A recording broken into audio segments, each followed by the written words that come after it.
gens souriants et autant de gens tout simplement. Merci beaucoup. Quand j'ai dit venez un peu plus tôt, je m'attendais pas à que tout le monde vienne à 6h30, mais on est très très contents de vous voir tous ici.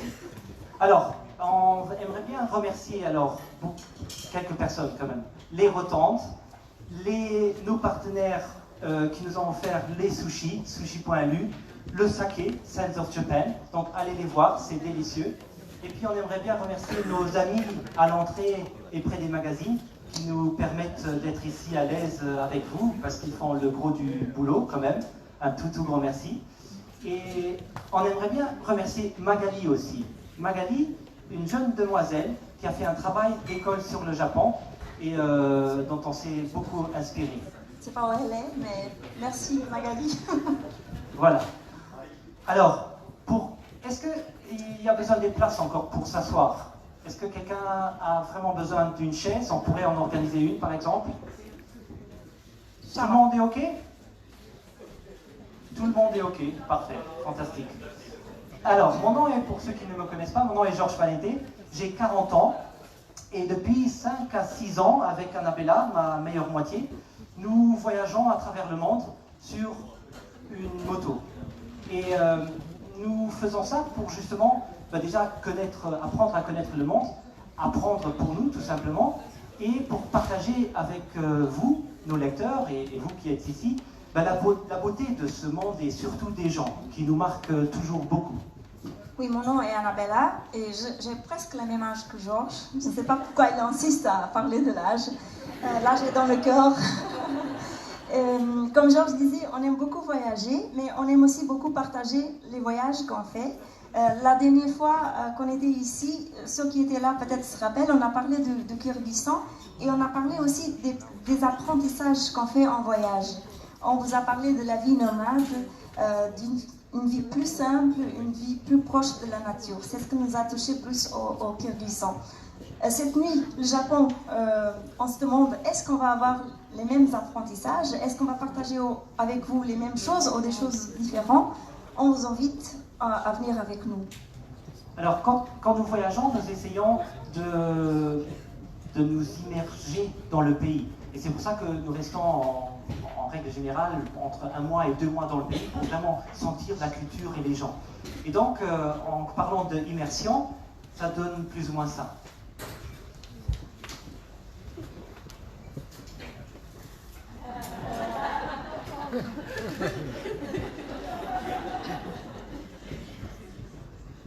Voilà, j'ai eu du mal avec les sandales en bois, j'avoue. Il aime ça, Georges. On va vous parler un petit peu, pour ceux qui ne connaissent pas, la dernière voyage qu'on a fait, ça a commencé au Portugal il y a plus ou moins 2 ans. Et notre idée, c'était de lier le Portugal au Japon en moto. Et c'est ce qu'on a fait, avec quelques arrêts pour l'hiver. Quand l'hiver arrivait, on s'arrêtait, on rentrait à la maison, par exemple. Mais finalement, nous sommes arrivés au Japon. On se demande maintenant qu'est-ce qui va se passer maintenant. Si vous voulez savoir comment notre voyage va continuer, il faut que vous restiez jusqu'à la fin, on va vous en parler.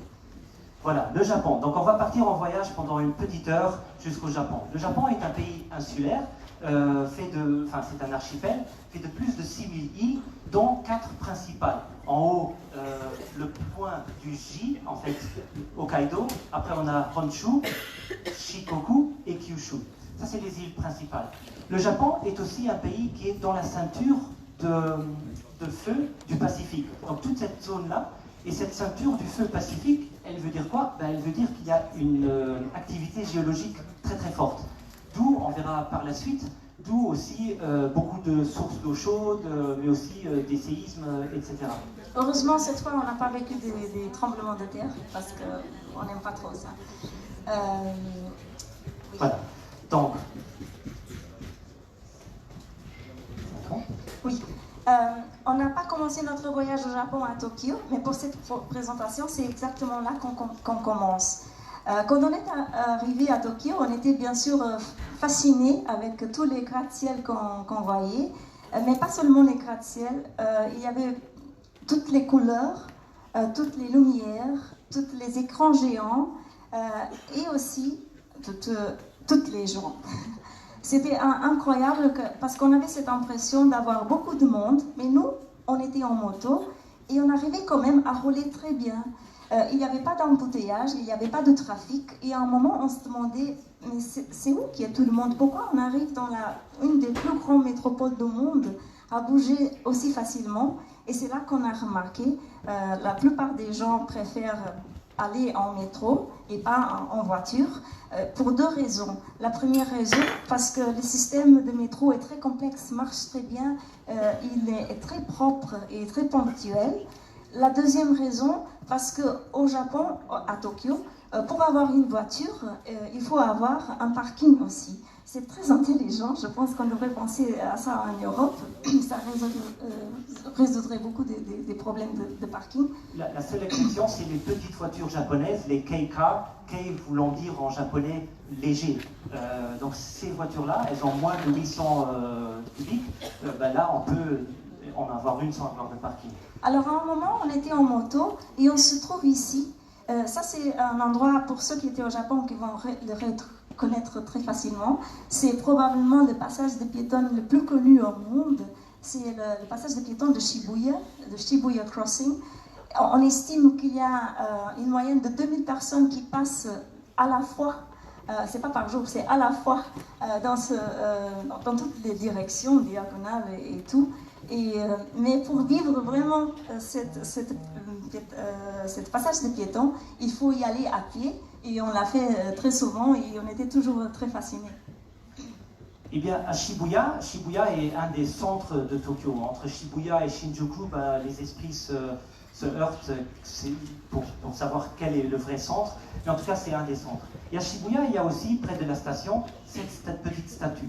Cette petite statue a une histoire très particulière. En fait, c'est le chien Hachiko. C'est un chien Akita, la race Akita, un chien japonais. Et cette histoire, elle a commencé en 1925, quand M. Ueno, tous les jours, il partait à la station de train, prendre son train avec son chien, et il partait donc travailler, et le chien l'attendait à la gare jusqu'à son retour le soir, tous les jours. Sauf un jour, il est parti et il a fait un AVC, il est mort pendant son travail, et le chien, il est resté. Il a attendu 100 mètres. Et il a attendu 100 mètres pendant 9 ans. En fait, les gens du quartier, ils connaissaient le chien et ils ont alimenté le chien. Ils lui ont donné à manger, etc. Et il a attendu 100 mètres pendant 9 ans jusqu'à ce qu'il soit décédé lui-même. C'est une histoire assez incroyable. Il y a même eu un film de cette histoire. Et en fait, cela représente, je pense, très bien la loyauté des chiens pour leur maître. Pour nous, les deux quartiers qui montraient vraiment le cœur et la vie de Tokyo, c'était Shibuya, qu'on a déjà vu, et celui-là, Shinjuku. Shinjuku, c'est l'endroit qu'on a préféré d'aller le soir, parce qu'il y avait beaucoup de vie. Tout le monde sortait des travails, les salarymen, comme on appelle au Japon, ce sont les employés de bureau qui sortent le soir et qui on les voit manger et boire, et ils vont aussi boire dans des petites ruelles. Il y a une version japonaise pour les pubs, ils sont les izakaya, et ils sont très petites toujours, et on les voit dans les petites ruelles. Les plus connues. Trouvez l'intrus ici. Les plus connues de ces ruelles, c'est celle-là, ça s'appelle le Golden Gate, et en fait, c'est pas une ruelle, c'est un système de 6 petites ruelles très étroites, et incroyablement, il y en a plus de 200 bars dans ces 6 ruelles. Et si vous vous demandez comment c'est possible, c'est seulement possible parce que les bars sont très très très petits. Quelques-uns n'ont que 4 places par exemple pour la clientèle. Et la vie de la nuit, il y a aussi les pachinko, donc les jeux de fortune dont les Japonais raffolent, mais il y a aussi le karaoké. Karaoké est un nom japonais qui veut dire kara veut dire sans, ok orchestre. Donc sans orchestre. Et voilà, nous, on ne va pas vous laisser entendre notre séance karaoké, parce que sinon la salle se viderait très très vite. Et après toute cette vie nocturne, certains hommes d'affaires, ils terminent dans le métro en dormant, mais ce n'est pas forcément à cause de la vie nocturne. Il faut savoir que le monde du travail au Japon est quand même très très intense, et c'est même assez répandu et accepté que les gens dorment au travail. En fait, pas comme chez nous où ça ce serait vraiment très très mal vu. Là-bas, c'est vu comme un dévouement de l'employé pour son entreprise. Et c'est voilà. Une petite sieste, hein, pas vraiment dormir. Il dit même qu'il sait dormir avec les yeux ouverts parce qu'ils sont devant l'écran mais ils ne sont pas vraiment en train de travailler. Voilà, un autre quartier très populaire et à la mode, où la mode a une place très importante, c'est Harajuku, avec ici la rue Takeshita. On voit tout plein de jeunes gens, comme les Lolita gothiques, habillés de toutes les couleurs, avec différentes coiffes, les couleurs des cheveux. Voilà, c'est très excentrique et très dynamique. Et ce quartier est très très populaire, surtout avec les jeunes, parce que une fois que les jeunes rentrent dans le monde du travail, eh ben, le monde du travail est beaucoup plus standardisé au niveau des vêtements, au niveau même de la coiffure et de la couleur des cheveux, etc. Au Japon, il y a un nom pour ce type de couture, c'est la couture kawaii, qui c'est une façon de dire la couture, c'est mignon. C'est pour ça que les filles s'habillent avec beaucoup de oh, je sais pas, j'ai oublié le nom. De dentelle, de en détails, dentelle et en rose aussi. Ce qu'on voit dans la photo droite, c'est une fille avec un masque. On en a vu beaucoup au Japon. Au début, on pensait que c'était à cause de la pollution, que les gens se protégeaient contre la pollution de l'air. Finalement, on a trouvé qu'il y avait une deuxième raison, encore beaucoup plus noble que la première.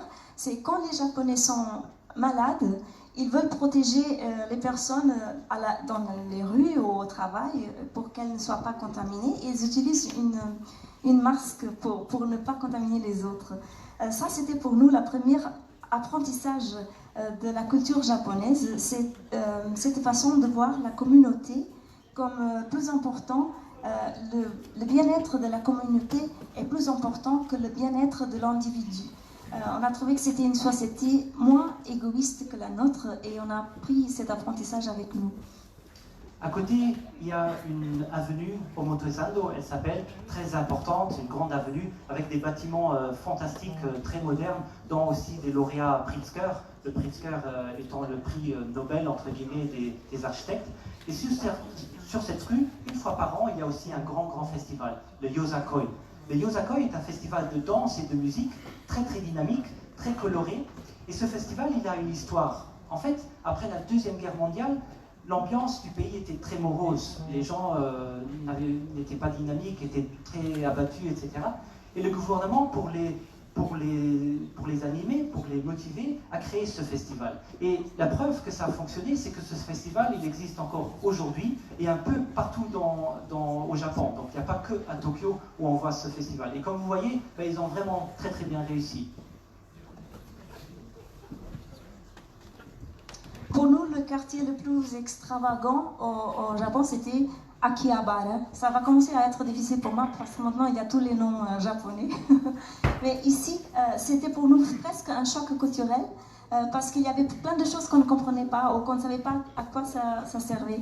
C'est le quartier où viennent les fans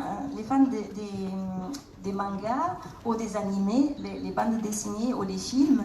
Et on trouve des bâtiments entiers avec tous les produits, pas seulement les bandes dessinées, mais plein de produits pour les collectionneurs.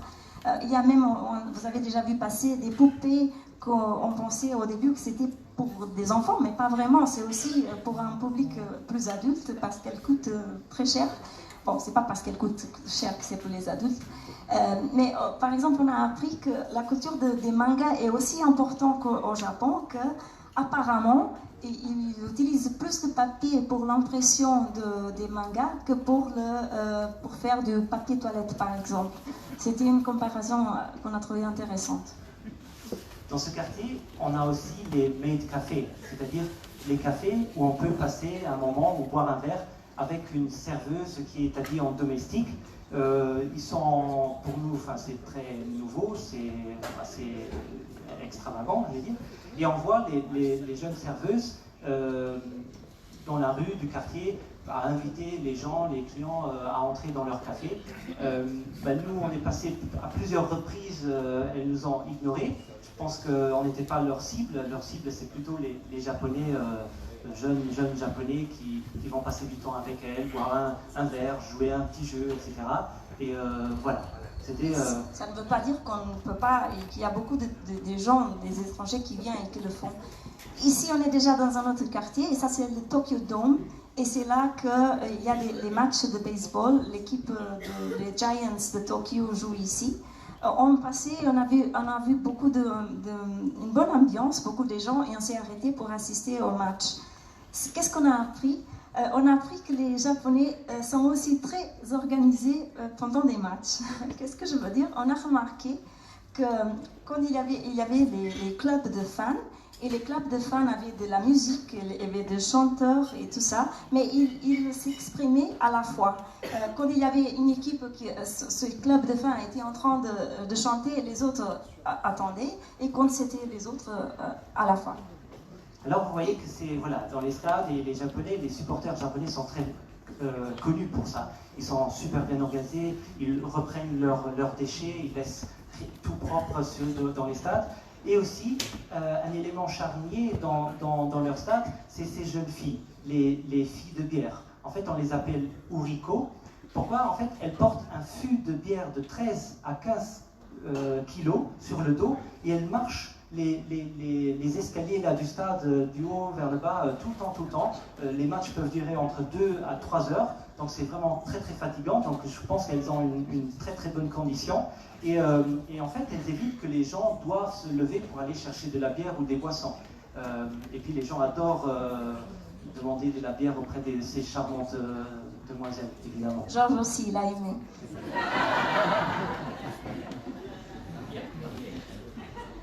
Mais il n'y a pas que ce sport. Le sport national, c'est évidemment le sumo. Le sumo, on est dans le quartier Ryogoku, où on peut trouver les écuries de sumo. Alors nous, on a eu la malchance d'être au Japon en août et en septembre. Il n'y a pas de tournoi de sumo seulement fin septembre. Donc, on est allé voir les entraînements des sumo, donc les rikishi. Donc les athlètes que vous voyez ici, c'est les rikishi.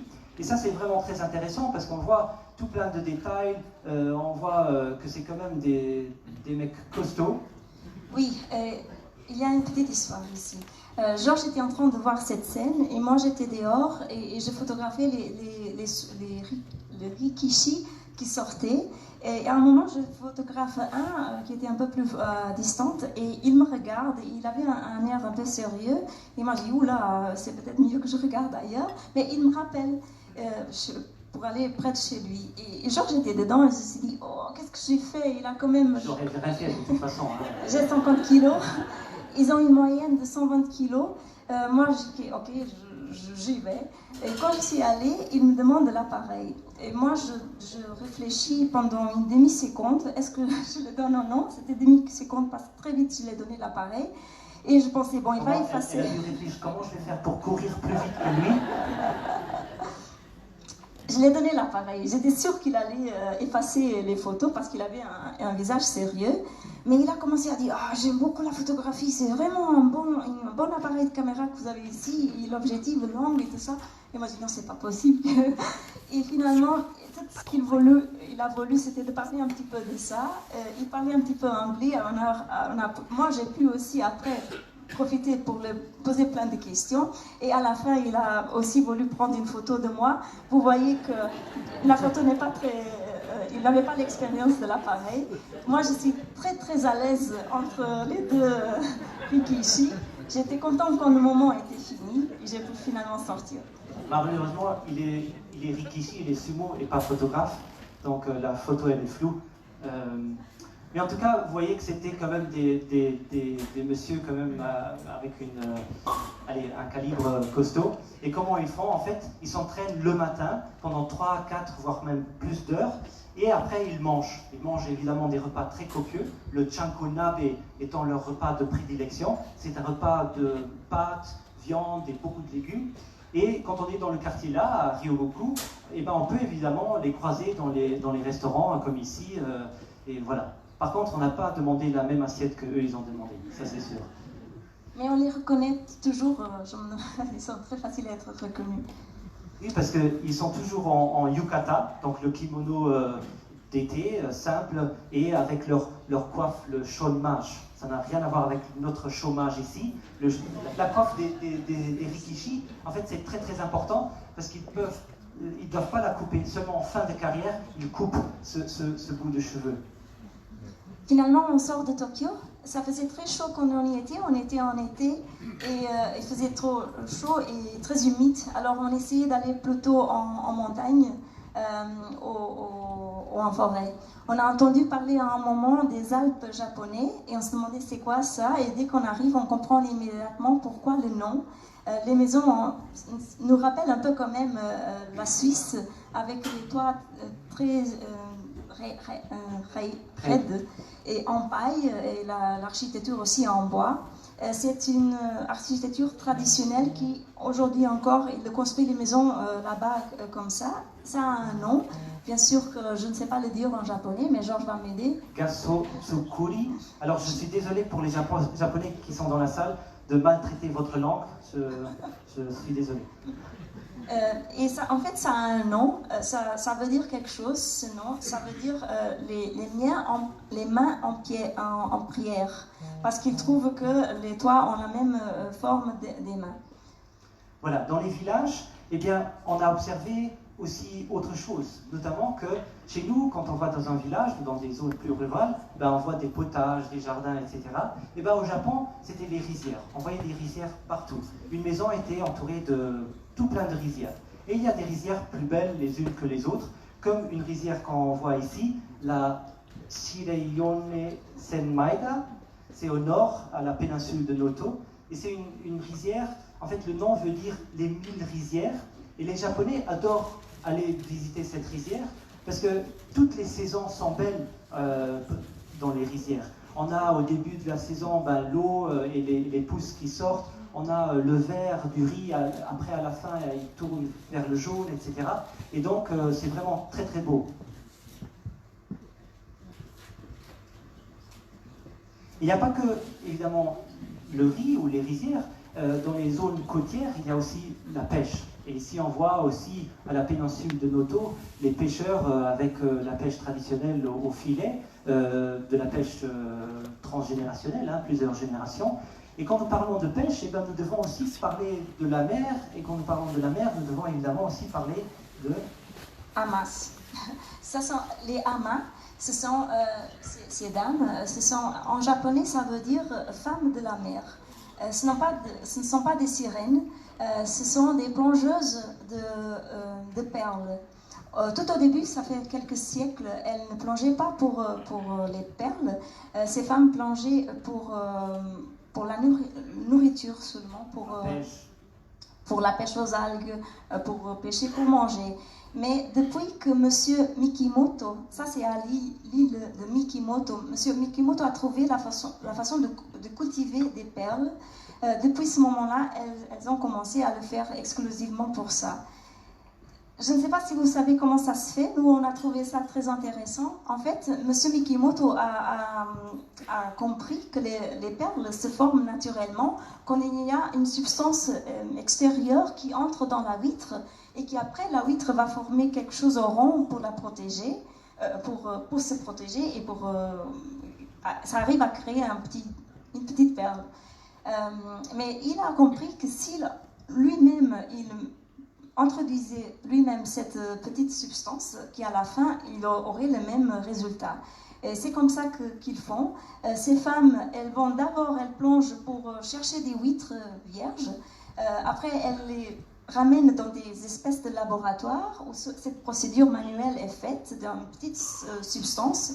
Et après, elle remet ces huîtres dans la mer où elles restent pendant presque 2 ans, jusqu'à après elles peuvent une fois aller les chercher et voilà, il y a une perle dedans.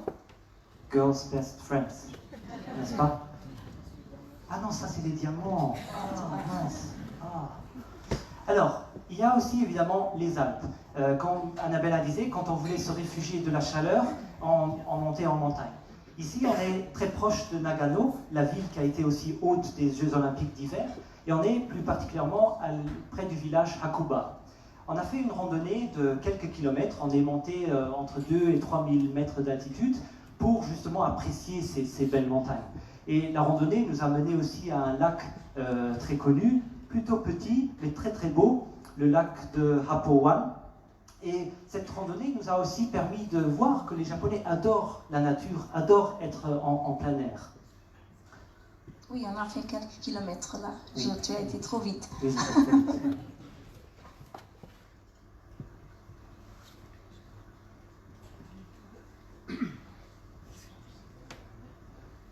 Tu n'as pas oublié de dire quelque chose?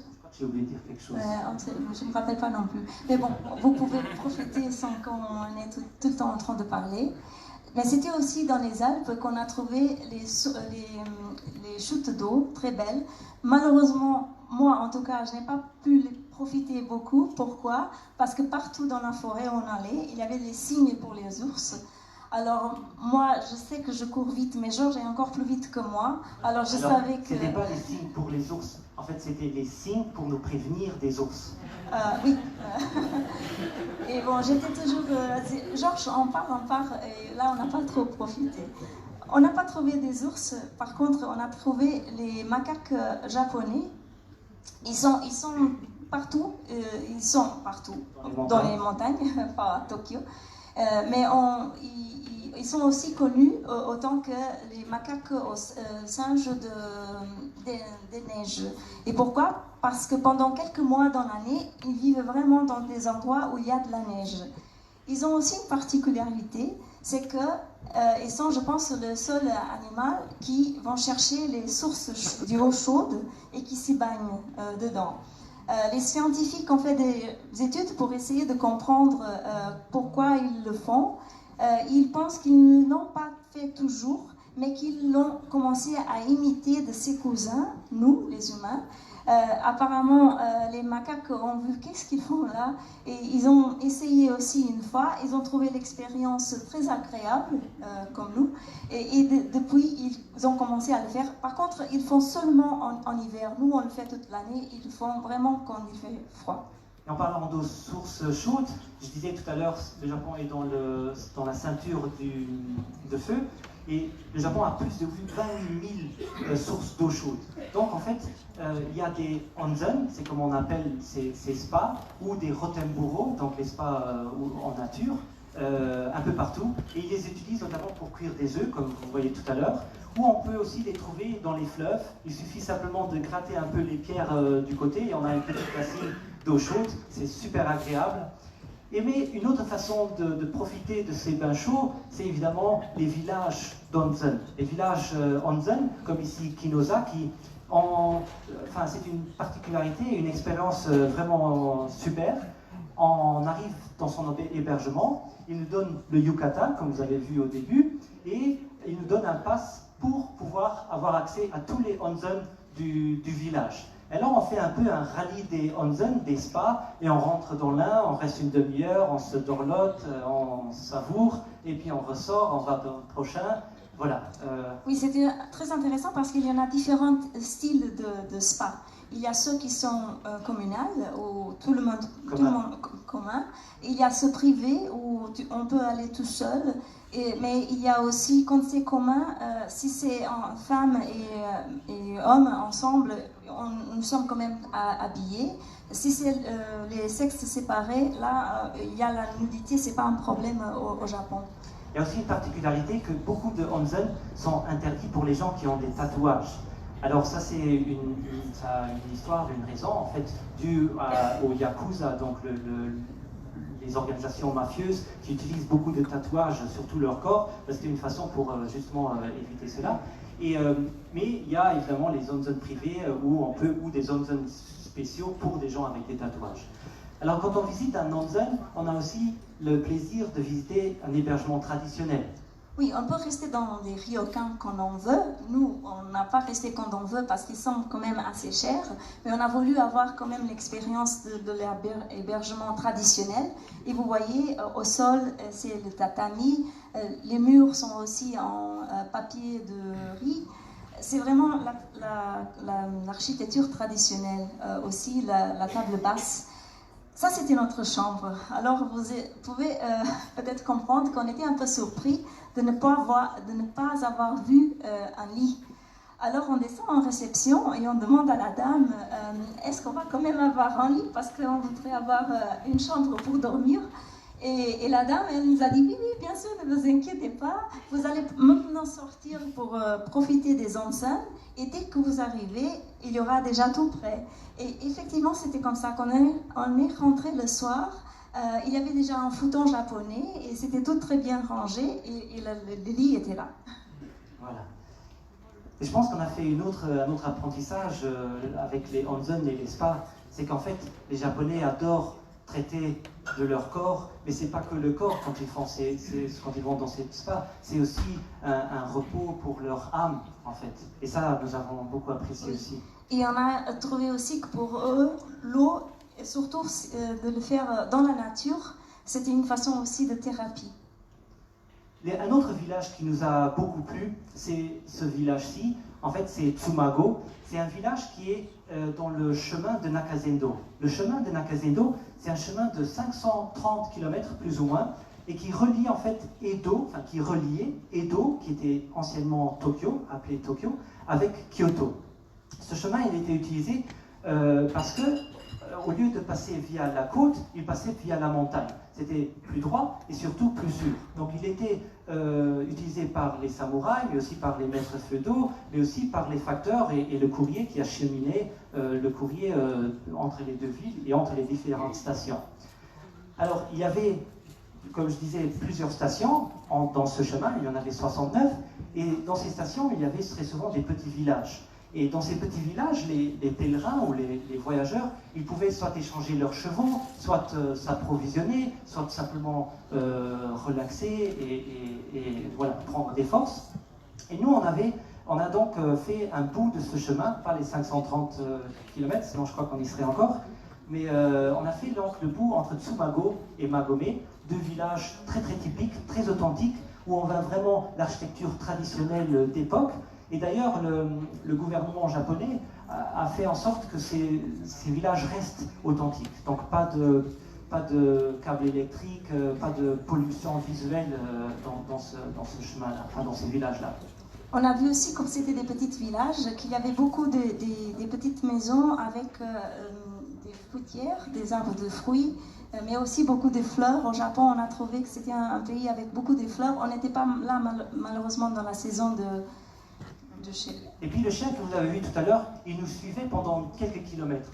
Et tout d'un coup, il reste derrière, il ne nous suit plus. Et on s'est dit, mais pourquoi il ne nous suit plus? On rentre dans le bois, et après on a très vite compris pourquoi il ne nous suivait plus. En fait, lui aussi, il a vu les panneaux disant attention aux ours et les cloches à ours. Il savait déjà, je ne sais pas si c'était par expérience ou parce qu'il comprend les signes, mais nous, chaque fois qu'on voyait une cloche, je le sonnais avec beaucoup de force parce que j'étais convaincue que ça allait aider.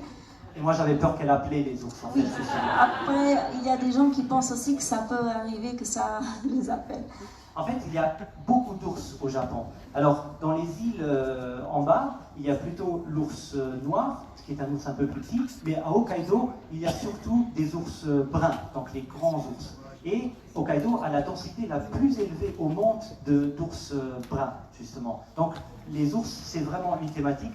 Il y a même des villages où les écoliers ont des petites sonnettes sur leur sac pour justement faire que les ours... Le chemin était plutôt en forêt, et comme nous sommes maintenant en forêt, il y a quelque chose d'autre qu'on a appris. Il y a un concept au Japon qui c'est la baignade en forêt. Ça n'a rien à voir avec de l'eau, c'est plutôt une espèce de thérapie en nature dans laquelle on va en nature sans aucun téléphone, sans l'appareil de photo, sans rien, seulement nous avec notre corps et notre âme. Et l'idée c'est de sentir la nature avec tous les sens. Les en voir, mais aussi sentir, aussi toucher. Je peux vous dire qu'on a commencé depuis ce moment-là à prendre les arbres dans nos bras. Et ça aide, ça fait très bien. Et comme c'est une thérapie, on voudrait vous laisser maintenant quelques minutes avec.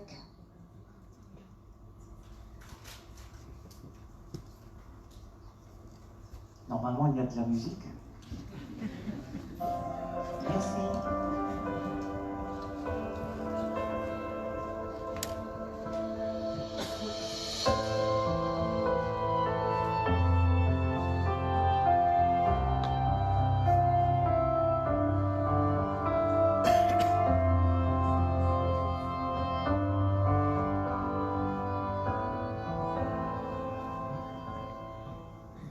Voilà, du coup c'était un peu plus court, mais c'est pas grave.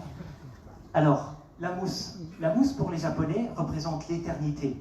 Et justement en parlant d'éternité, ici on est dans un cimetière, probablement un des cimetières les plus spectaculaires qu'on a pu visiter. C'est le cimetière Okunoin à Koyasan. Et c'est un cimetière qui compte plus de 200 000 tombes. Il y a de la mousse partout, donc on voit que ça vieillit et c'est vraiment très spectaculaire. Et il y a une ambiance très très particulière dans ce cimetière. Pourquoi il y a tellement de tombes là-bas? Parce qu'en fait, à Koyasan, il y a plusieurs temples, et dans le temple des Shingon, des bouddhistes Shingon, enfin c'est un bouddhisme ésotérique, et leur fondateur, Kobo Daishi, il est enterré dans ce cimetière. Et du coup, tous ses suiveurs et les gens qui suivent ce temple, eh ben, ils veulent être enterrés près du fondateur Kobo Daishi. C'était ici aussi à ce village qu'on a voulu faire s'auberger dans un temple, parce que ça c'est possible. Mais quand nous sommes arrivés, nous sommes allés au temple, on a parlé avec un moine, il nous avait dit qu'il y avait seulement une chambre libre à 400 € la nuit. Et c'était quand même un peu trop pour notre budget. Je pense qu'il a vu ça dans notre visage, qu'on était très déçus. Et il nous a dit, mais si vous ne trouvez rien, et je pense que vous n'allez pas rien trouver parce qu'il y a beaucoup de monde dans cette époque, vous pouvez rester avec moi à ma maison. Et Georges et moi, on se regarde et on se dit, bah, c'est exactement ça ce qu'on veut. Parce que comme ça, on va pouvoir avoir l'expérience de passer la nuit avec lui. Bon, pas littéralement, mais passer la nuit en échangeant. C'était toujours mon rêve. Et alors, c'est ça ce qui s'est passé. On était chez lui, on a parlé toute la nuit. Il nous a expliqué plein de choses du bouddhisme. C'est pas la même chose que dans notre religion où une fois qu'on devient un prêtre, c'est presque un mariage pour toute la vie. Au bouddhisme, c'est très naturel que les gens ils font pour une période de sa vie. Devenir moine, c'est presque pour beaucoup de gens un passage. Les enfants aussi le font pour les vacances scolaires. Et on a aimé beaucoup ce partage qu'on a eu. On a fait beaucoup d'autres choses qu'on ne va pas partager avec vous parce que c'était des choses que je pense que le moine n'aimerait pas qu'on dise. Je ne sais pas qu'est-ce qu'on a fait. Est-ce qu'il y a des trucs que je devrais savoir? Moi, j'ai discuté avec lui. Il nous a parlé de beaucoup des choses des insiders, des moines qu'on ne peut pas parler à toute une salle. Ah là. Il y a une séance bis à ce qu'il paraît. Hein. Voilà, alors au Japon, c'est quand même un pays de contraste. C'est incroyable la modernité et la vie accélérée d'une ville, et après les traditions. Et on ne peut pas parler de tradition au Japon sans parler de la fameuse cérémonie de thé. C'est vraiment tout un concept et tout un art. Si on peut vous donner un conseil à ceux qui sont en train de penser à y aller, c'est de chercher un maître de cérémonie qui parle l'anglais ou qui parle une langue que vous comprenez aussi. Si vous parlez le japonais, c'est bon aussi. Mais pour nous, on a trouvé que c'était très important. On a connu Emiko, qui était une ancienne prof d'anglais et qui a déjà beaucoup d'années autant que maître de cérémonie. Et on a passé plus de 3 heures avec elle. Je peux vous dire, on ne peut pas tout partager avec vous ce soir parce que ça serait une présentation seulement de la cérémonie de thé, mais elle nous a parlé de l'histoire, elle nous a parlé des rituels, de l'étiquette, par exemple, seulement pour vous donner un petit chose. Il faut boire de la tasse d'une certaine forme et non avec d'une autre forme. Par exemple, elle nous a aussi dit qu'il faut toujours s'excuser à la personne qui est à notre gauche quand on va boire avant elle, par exemple. Il y a beaucoup de choses. Mais il y a une chose, par contre, qu'on aimerait partager avec vous. C'est qu'à un moment, on remarquait qu'elle faisait le thé pour nous, mais elle n'en profitait pas. Et on lui pose la question, est-ce que c'est normal? Pourquoi vous ne vous voulez pas si c'est un partage? Et elle nous a expliqué que la cérémonie, c'est pour les invités. Elle dit, son idée à elle, au maître de cérémonie, c'est que les invités ont un plaisir. Le plaisir qu'elle va avoir, c'est de nous donner à nous de plaisir. Elle a expliqué plein de choses. Elle a dit que pour elle, son plaisir a commencé beaucoup avant la cérémonie, quand elle a choisi les fleurs qu'on a senties ensemble, quand elle a choisi le kakemono, avec un dessin sur la saison. Donc, on a parlé ensemble, on a discuté de ça. Par exemple, même le kimono qu'elle a choisi, elle a dit, j'ai choisi un simple pour que vous ne se sentez pas inférieur. Elle ne savait même pas que j'allais mettre cette veste-là. Sinon, je pense qu'elle aurait choisi encore un autre plus simple. Mais elle a donné beaucoup de détails pour nous dire, oui, que c'est un plaisir pour les deux parties, mais de façon différente. On a appris deux choses avec cette cérémonie. Parce qu'elle a dit que pour elle, ça va être différent. Ça va être une différente saison. On va être plus différent en tant que personne. Et elle dit ce moment est unique. Et ça, pour nous, c'était un apprentissage. Il faut vraiment qu'on profite de chaque moment parce que chaque moment est unique pour nous aussi. Et la deuxième leçon, c'était un peu du caractère japonais. On a trouvé une certaine élégance dans cette façon de servir d'une façon aussi invisible. Elle nous a voulu donner tout ça sans se montrer trop. Et on a trouvé ça, c'était typique japonais de ce qu'on a vu. On partagera après encore une autre histoire, une anecdote sur la serviabilité justement des Japonais plus loin. En fait, quelqu'un nous demandait si cette Madame Emiko c'était une geisha. Alors non, c'est pas une geisha, mais les geishas, on peut les trouver à Kyoto. Ici, on est dans la rue Pontocho, une petite ruelle à Kyoto, où justement Annabella cherche les geishas un peu partout. Et les geishas sont à Pontocho ou à Gion, dans le quartier Gion. Et on peut les voir comme ici, aller dans les maisons de thé pour faire leur spectacle. Les geishas, c'est quand même un monde très très réservé, assez fermé. Et nous nous sommes dit, on veut en savoir plus. Alors, on est allé voir une okami. Une okami, c'est par exemple cette madame ici, c'est une gérante d'une maison de thé.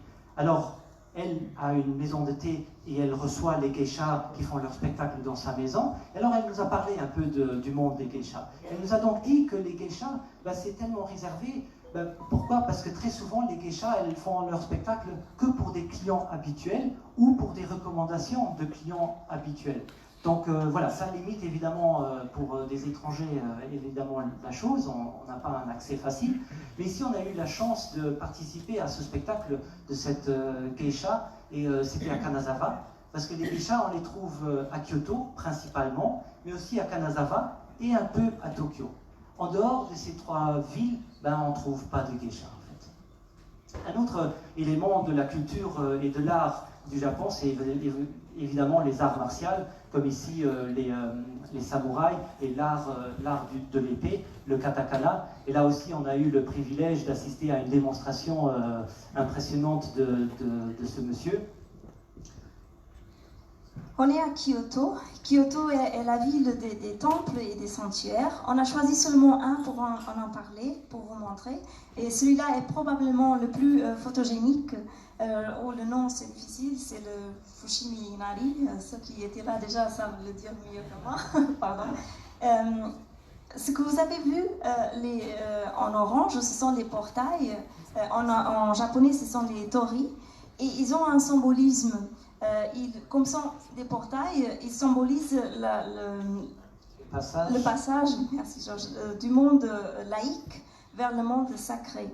Et c'est pour ça que celui-là est si joli, parce qu'il y a presque 4 km de tori qui nous enlèvent, qui nous ramènent dans la forêt.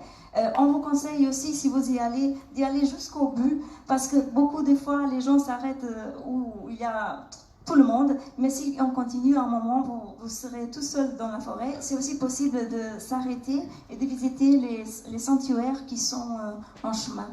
Voilà, un autre lieu vraiment mythique à Kyoto, c'est les forêts de bambou.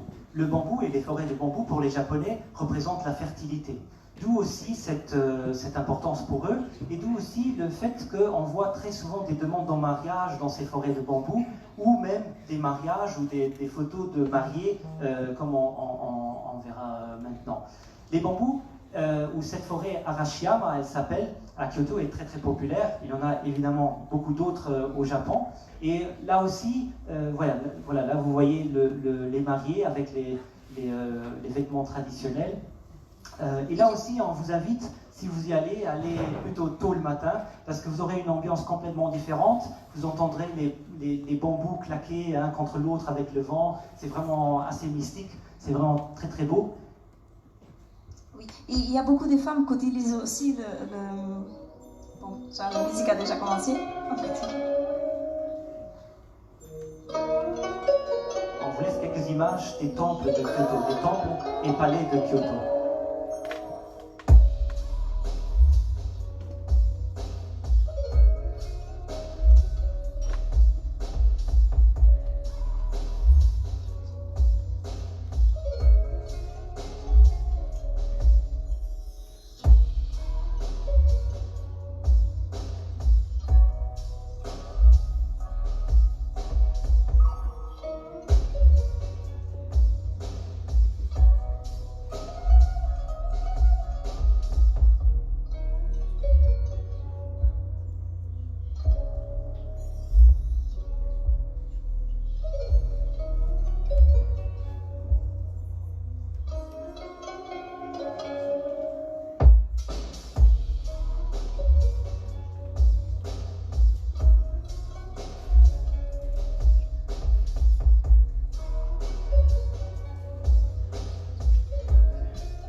Alors en fait, au niveau de croyances, voilà, on a vu des sanctuaires shinto, on a vu des temples bouddhistes, mais les Japonais nous disent, beaucoup d'eux nous disent qu'en fait, eux, ils font un vrai mélange entre toutes ces choses-là. En fait, ils vont se marier dans des églises catholiques, ils vont l'enterrement dans les temples bouddhistes. Dans les temples bouddhistes, et puis les baptêmes plutôt dans les sanctuaires.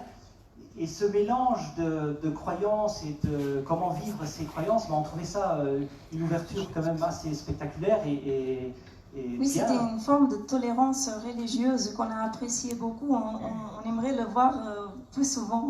Oui, oui, oui. Voilà. Nous, on voyage, comme certains de vous le savent, plutôt en moto. Alors voir une plaque luxembourgeoise en plein Shinjuku, les gens nous demandaient c'est d'où, mais très souvent ils savaient Luxembourg d'où c'était. Et voyager en moto nous permet quand même une flexibilité. On peut camper dans des endroits magnifiques, rester plus longtemps si on veut, aller dans des endroits un peu plus reculés, plus lointains, être beaucoup plus flexible. Et puis voilà, on adore la moto. Est-ce que ça, je crois qu'on a vu ça. Il y en a aussi d'autres ici qui aiment. Et les routes au Japon sont super bonnes. On passe par des chouettes villages de pêcheurs, même sur des plages, comme vous avez vu tout à l'heure. C'est le Chiriyama Expressway où on peut faire je ne sais pas combien de kilomètres sur la plage ou dans des coins tellement reculés comme ici. Les Japonais sont aussi très respectueux point de vue de trafic. On a vu des choses que je n'ai pas vues ailleurs, que c'était de style, si on était en montagne et qu'il y avait une voiture qui était moins vite devant, elle s'arrêtait et elle a laissé passer tout le monde pour que les autres puissent aller un peu plus vite qu'eux. C'était très, très bien de voir. Et une autre chose, c'est que le pays est très sûr. Et par exemple, nous, en tant que motards, on ne laisse jamais nos casques sur la moto, sauf quand on les ferme à la clé. Au Japon, d'abord, on a commencé par laisser les vestes. Après quelques semaines, on laissait déjà les casques sans les fermer. Et à la fin, on peut même vous dire qu'on laissait déjà la clé sur la moto. Il n'y avait jamais rien qui se passait. Il ne faut pas qu'on prenne l'habitude quand même, hein, parce que je pense qu'ailleurs, c'est pas comme ça. Et puis, je voulais quand même partager une anecdote, je disais, de la serviabilité des Japonais. Alors, la première station de service, ou une des premières stations de service où on a été, en arrivant au Japon, c'était très rigolo parce qu'on arrive et le monsieur qui nous accueille, il dit en haute voix avec un grand sourire « Irasamase !» Et tous ses collègues au fond répètent en chœur « Irasamase !» Et je dis « Ok, bonjour ». Et puis il y avait la pompe à essence, j'y comprenais rien du tout, il y avait des écrans partout, de la musique, ça clignotait de partout. J'ai failli avoir une crise épileptique, enfin je n'en comprenais rien du tout. Donc heureusement il m'a aidé, il nous a fait le plein. On a payé, il s'est remercié, il a remercié, etc. Et puis, il va sur la route, il arrête le trafic et il nous fait sortir devant. Et j'étais vraiment scotché, on était, mais c'est pas possible. Donc nous aussi, on a fait 3-4 fois merci. On a presque fait un tour pour voilà, on aurait pu faire un tour. Et donc, et ça, on a observé, pas que avec nous, même avec d'autres, même avec des Japonais. Donc, cette serviabilité dans la société japonaise, c'est vraiment omniprésent. Et je peux vous dire qu'on a eu un choc culturel en revenant en Europe, surtout à l'aéroport, où c'était ça, là, par là, là. Ok, ça va, ok. Et notre expérience qu'on a eue, c'était on était au Tokyo Dome, alors il doit voir qu'est-ce qu'on avait dans nos sacs. Et le monsieur, il a commencé à me dire, est-ce que je peux regarder ce que vous avez dans votre sac? Et moi, j'étais tout le temps dit, oui, oui, allez-y. Parce que je dois vérifier si vous avez quelque chose de dangereux et tout ça. Et moi, je dis, on n'a pas cette habitude d'un moment, on regarde et c'est bon. On s'habitue très vite à cette gentillesse, cette serviabilité. En tout cas, ça fait du bien que ça existe. Alors, on va terminer avec une petite vidéo de 5 minutes de nos moments les plus forts, ou oui, qu'on a apprécié le plus. J'espère que vous apprécierez aussi.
avant qu'on fasse les quelques questions ou réponses, je ne sais pas avec quoi vous voulez commencer, s'il y a le jeu, donc le jeu où vous pouvez gagner un workshop sushi de sushi.lu, donc remplissez votre ticket, mettez-le là en bas dans l'urne et à la fin du question-réponse, on va tirer un gagnant. D'accord ? Mais ne sortez pas. Ne sortez pas, alors s'il y a des questions pendant ce temps-là, n'hésitez pas à poser des questions. Lui ramener le petit truc, oui. Comme ça, vous n'avez pas besoin de sortir de votre place parce qu'on est là encore pour vos questions. Je pense qu'on aimerait bien vous répondre peut-être à des questions que vous avez sur le Japon ou sur le voyage.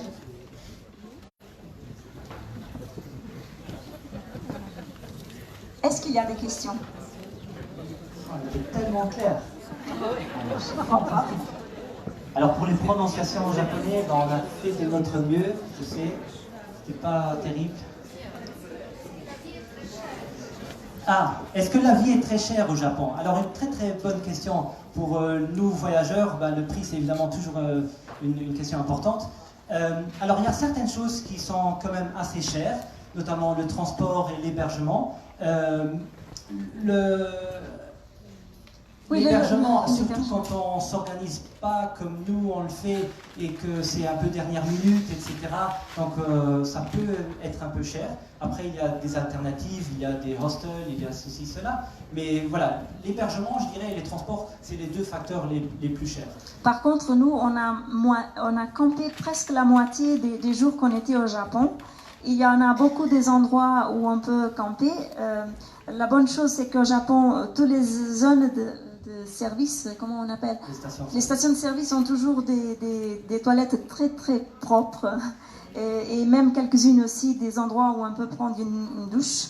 Alors ça, c'était une bonne chose pour nous, comme on voyage avec la tente et tout ça, ça nous a aidé un peu à épargner dans ça.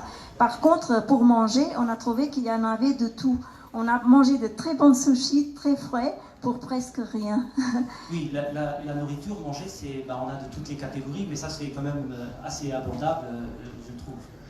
Donc voilà, oui, ça peut devenir cher dépendamment des saisons, donc il faut plus ou moins bien s'organiser, mais après on peut aussi faire une façon plus en solo et se débrouiller quand même pas mal.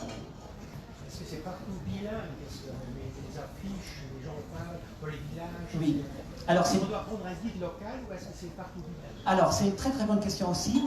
Ça, on nous a dit parce qu'on connaît un couple qui habite là depuis quelques années. Et comme il y a plusieurs grands événements qui se déroulent ou vont se dérouler dans les prochains temps, à ce qui paraît, ça est en train de beaucoup changer. Donc, surtout dans les villes. Après, dans les villages, c'est déjà un peu plus... c'est monolingue, plutôt.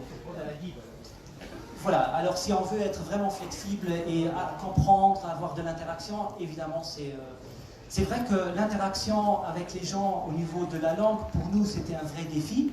Parce que nous, notre japonais se limite à 2 mots, arigato et sayonara. Et on trouve beaucoup de gens qui parlent anglais. Mais voilà, il y a une barrière linguistique. C'était plus facile en ville, quand les jeunes ont plus l'habitude de l'anglais. En ville, oui, en ville. En village, c'était un peu plus difficile. Mais par contre, il y avait d'autres choses. Il y avait le langage corporel. Les gens aussi essayaient de venir. On a remarqué, par exemple, chaque fois qu'on s'arrêtait à Tokyo pour voir où est-ce qu'on doit aller maintenant, il y avait tout de suite quelqu'un qui posait la question. Même si les Japonais sont plutôt timides, je pense. Mais pour aider quelqu'un qu'ils voient qui n'est pas d'ici, qui a besoin d'aide, ils sont très vite... Non, alors dans les villes, il y a les deux. Oui. Ah oui, plutôt. Parfois, alors ça dépend. Alors dans les villes, on trouve tout. Alors nous, on a voyagé, donc nous, on roulait dans les villes, un peu partout, et on n'a jamais eu trop de soucis. Donc ça, il n'y a vraiment pas de soucis. Donc si on loue une voiture, c'est super facile. Mais dans certains villages, ça peut être éventuellement un souci. D'autres questions? Vous avez dit que vous êtes parti du Portugal au Japon. Oui. Ce voyage, c'était seulement une étape, mais d'où est-ce que exactement vous êtes parti faire le Japon? Et comment vous l'avez fait? Comment vous avez vécu la journée en voiture? D'ici, vous voulez dire comment on est parti d'ici? Oui, oui. Alors voilà, merci pour la question. La madame me pose la question, comment on est arrivé où tu veux répondre peut-être? Oh, tu peux répondre. Et en fait, c'est toi qui l'as fait le chemin. Okay. Alors, en fait, nous sommes partis plus ou moins il y a 3 ans, même un peu avant, ici du Luxembourg, et on est parti au Portugal, donc mon pays d'origine. Et notre idée, c'était de rejoindre le Portugal en moto jusqu'au Japon. Et donc, c'est ce qu'on a fait. En fait, par la route, on a fait ce trajet-là, et il nous a pris plus ou moins 2 ans de route. Donc, on faisait, comme Annabella disait, des pauses quand il y avait l'hiver, par exemple en Géorgie ou au Kyrgyzstan, parce que là-bas, l'hiver, c'est pas comme chez nous, c'est vraiment très très froid, beaucoup de neige. Et donc, on laissait la moto, on rentrait chez nous pour les fêtes, etc. Et puis, on repartait, reprenait la moto, rechargeait la batterie, et ça recontinuait. Et donc, on a fait ça pour arriver donc jusqu'à Vladivostok, en Russie. Et là, il y a un bateau, un ferry, qui part de Vladivostok, s'arrête en Corée du Sud, et va au Japon. Donc ça, c'est vraiment l'itinéraire, un peu comme on avait mis sur la carte, c'était un peu l'itinéraire qu'on a fait. Oui, et c'est ce qu'on a fait maintenant, c'est que du Japon, on est encore une fois pris le bateau pour aller jusqu'en Corée du Sud. Nous avons pris l'avion pour rentrer ici, et la moto, on l'a mis dans un bateau, et on a maintenant reçu un email pour nous dire qu'elle est déjà arrivée dans le prochain notre voyage destination. Notre voyage va continuer. Le 17 janvier, on repart, on va rejoindre notre moto et on peut déjà vous dire où ça va continuer. On va arriver à la joindre au Cambodge et là, on pense y rester jusqu'à mai, plus ou moins. On n'a pas encore de billets pour revenir, mais l'idée c'est de rester dans cette région, Cambodge, Laos, Vietnam et Thaïlande, pour voir quel sera le prochain pays qu'on va faire un magazine. Mais on a une petite idée quand même. On a une idée. On voudrait peut-être quelque chose qui ne soit pas très connu, mais peut-être qu'on change des idées. Parce que par exemple, quand on est arrivé en Corée du Sud, on s'est dit « Ah zut, ça serait aussi un beau pays pour faire un beau magazine. » La prochaine fois peut-être? Peut-être. Est-ce qu'il y a d'autres questions? Est-ce qu'il y a encore des... Ah oui, Nathalie. Nathalie, vas-y. Nous avions un drone. Et vous n'allez pas croire... Le pilote, il a craché le drone. Et le pilote, je dois dire que ça faisait un moment qu'on était au Japon et qu'il disait « Ah, peut-être on devrait changer de drone pour un peu mieux. » Et moi, je dis « Drone, Georges, notre drone est très bien, on n'a pas besoin de changer. » Et comme par hasard, le dernier jour de notre voyage au Japon, Georges l'a craché contre un rocher. C'était vraiment par hasard. C'était vraiment pas fait exprès. Elle ne me croit pas, mais c'est vrai. C'était voilà. Il y a encore une question? Pardon. Oui. Ça, c'est une bonne question. Oui, c'est une très bonne question. Alors, on a une anecdote. Parfois, on nous dit « Ah, ce pays-là, non, l'Iran, non, pas de drone, là, non, pas de drone. » Et nous, on aime bien essayer et voir qu'est-ce que ça donne, comment ça se passe. Et parfois, ça passe, parfois, jusqu'à maintenant, en fait, ouais, je touche du bois, ça passait toujours. Bon, après, on a une anecdote, c'était en Ouzbékistan. Non, Azerbaïdjan, non? Enfin, un des stands.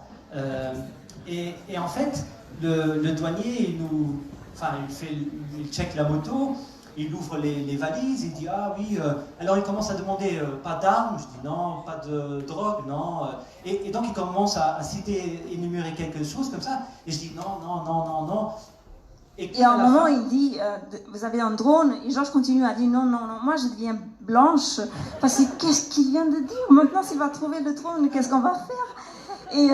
Et après, bon, il dit « Ok, vous pouvez fermer, vous pouvez aller. » Et après, j'engueule Georges, je dis « Mais tu ne peux pas faire ça, c'est quand même de la police, on va en prison. » Il dit « Pourquoi? Tu as dit qu'on n'avait pas de drone. » Il dit « Mais il n'a même pas posé la question si on avait un drone. » Mais bon, il dit qu'il n'avait vraiment pas compris. Je ne sais pas s'il a compris. D'habitude, je fais plutôt oui. Là, c'était non. Donc voilà, jusqu'à maintenant, on a eu vraiment... Mais il y a eu déjà d'autres pays. Je me rappelle qu'il y a un pays où on l'avait vraiment caché dans dans une de notre boîtes. Et normalement, c'est la première que j'ouvre pour le montrer. Je n'ai pas peur que tu viennes voir ici. Mais jusqu'à maintenant, on n'a pas eu de problème. Mais c'est toujours un sujet sensible. Cuba, par exemple, c'était aussi pareil. Là aussi, on avait vu sur YouTube un Canadien qui a volé à pleine Havane et il est resté 3 semaines en prison.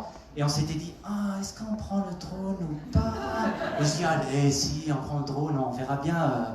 Et puis, c'est rigolo parce qu'on avait nos casques. On allait louer une moto à Cuba, en fait. Parce que Cuba, on avait été, mais on avait loué une moto là-bas. C'était pendant que notre moto était au Kyrgyzstan en train de se cailler le froid en hiver. Et alors, on se dit, on va quand même passer la douane et tout ça. Et on avait donc nos casques. Et la douanière, elle dit, c'est quoi ça? Et je dis, ça y est, elle voit le drone. Et puis elle pointe sur le casque. Je dis, c'est un casque. Elle dit, Et elle dit, ok, mais c'est le bon. drone était juste à côté. Et elle dit, mais pourquoi vous prenez un casque? Elle est où votre moto? Et on se dit, oui, on va la louer et tout ça. Elle, d'accord, elle est passée. Et elle n'a même pas vu qu'on avait un drone. Donc là, on a eu un peu chaud, mais voilà. Au pire, il aurait pu... Alors, au pire, ils peuvent, à la douane, la confisquer ou parfois, ils la confisquent et ils la gardent. Et donc, quand on repart, on peut la reprendre. Enfin, c'est ce qu'ils disent. Après, je sais pas. On verra, on vous racontera si ça nous arrive. Oui, il y a une question là-bas. Une question, oui. Als ik even op Lutwe stel. Oui, oui. Als op Lutwe is. Ja. In viele Länder wie Iran und Kirgisistan, die relativ Männer dicht besiedelt waren. Und ich wollte fragen, wie der Unterschied ist zwischen den Ländern und Japan, die ein bisschen dicht bevölkert sind, genau was Zelten geht. Was Zelten geht. Ja, auch. Donc la question des pays moins densément peuplés comme l'Iran, le Kyrgyzstan, la Mongolie,